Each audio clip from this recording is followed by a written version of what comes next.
National Herald મુદ્દે ભાજપ અને કોંગ્રેસ સામને આવી ગયા છે। રાહુલ ગાંધી અને સોનિયા ગાંધી સામે ઈડીએ કરેલી કાર્યવાહીના વિરોધમાં ગઈકાલે કોંગ્રેસના નેતાઓએ દેશભરમાં વિરોધ પ્રદર્શન કર્યું હતું। જો કે આજે ભાજપના નેતાઓ કોંગ્રેસના વિરોધમાં રસ્તા પર ઉતર્યા અને વિરોધ પ્રદર્શન કર્યું। એલિસ બ્રિજ વિધાનસભામાં ભાજપના ધારાસભ્ય અમિતભાઈ પી શાહની આગેવાનીમાં પ્રદેશ ભાજપના યુવા મોરચાના નેતાઓ અને કાર્યકરો વિરોધ પ્રદર્શનમાં જોડાયા। તો દ્રશ્યોમાં જે રીતે દેખાઈ રહ્યું છે, કોંગ્રેસના નેતાઓ જે રીતે વિરોધ કર્યો, બુધવારે કોંગ્રેસે વિરોધ નોંધાવ્યો અને ત્યારબાદ આજે ભાજપે પ્રદર્શન કર્યું છે। ભાજપના નેતાઓએ આજે વિરોધ નોંધાવ્યો।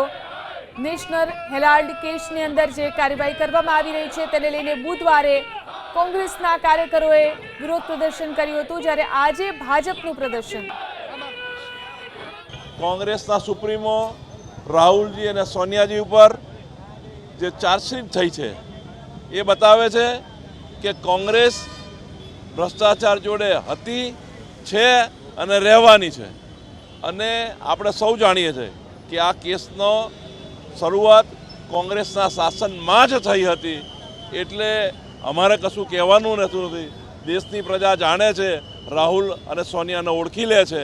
સુપ્રીમ કોર્ટમાં એમાં લોકોનો શું રૂલ છે આપણને સમય પ્રમાણે ખબર પડશે, પરંતુ એજીએલ જે પ્રાઇવેટ લિમિટેડ કંપની હતી એને પોતાના વ્યક્તિગત સ્વાર્થ માટે એની સંપત્તિનો ઉપયોગ કરવો અને બહુ ઓછી રકમમાં હજારો કરોડોની સંપત્તિ એ માત્ર 25-50 લાખની કિંમતમાં કોંગ્રેસના મા બેટાએ ખરીદી લીધી છે અને જેને પોતાની પ્રાઇવેટ સંપત્તિ બનાવી છે। તેના કારણે એ લોકો આ વિષયમાં દોષિત છે અને કોર્ટ એ લોકોને આના વિશે આગળ પગલાં ભરશે।